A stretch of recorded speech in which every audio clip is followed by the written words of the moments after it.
আসসালামু আলাইকুম সবাইকে। কেমন আছেন সবাই? আশা করি সবাই অনেক ভালো আছেন। তো আজকে আপনাদেরকে এমন একটা ভিডিও আমি দেখাবো, ঠিক আছে? যে ভিডিওটা অনেক গুরুত্বপূর্ণ।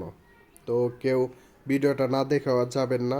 ভিডিওটা দেখেন, এই ভিডিওটা ঠিক আছে আপনার জীবনে অনেক কাজে দেবে, আপনাকে অনেক অনুপ্রাণিত করবে, ঠিক আছে এই ভিডিওটা। তো বেশি পেঁচাল না মেরে চলেন ভিডিওটা শুরু করি।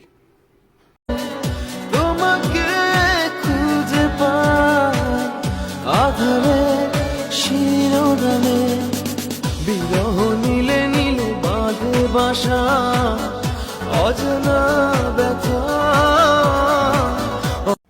তো ভিডিওটা আপনারা সবাই দেখলেন, ঠিক আছে?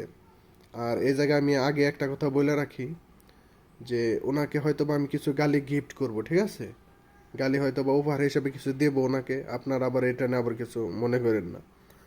তো বাঞ্চুত যদি হন আপনি, বাঞ্চুত হইতে গেলে কোনো বয়স নাই। সেটা আপনি বৃদ্ধ বয়সে বাঞ্চুত হইতে পারবেন, যুবক বয়সে হইতে পারবেন, ঠিক আছে? উনি কি করতেছে, ওনার চুল পাইকা গেছে, দাড়ি পাইকা গেছে, ঠিক আছে? তো এই বয়সে কি ওই বিরহ নীলে নীলে এগুলা করার বয়স?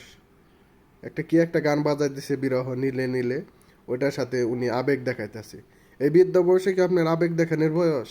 এটা কি আপনার বয়স? আপনি এখন মসজিদে যাবেন, 5 ওয়াক্ত নামাজ পড়বেন, হাতে তবজি থাকবো, আল্লাহ বিল্লাহ করবেন। তা না, তাতে আপনি কি করতেছেন? বিরহ নীলে নীলে কি একটা কষ্ট বোঝাইতেছেন। এই বৃদ্ধ বয়সে এগুলা আপনার শোভা পাইতেছে?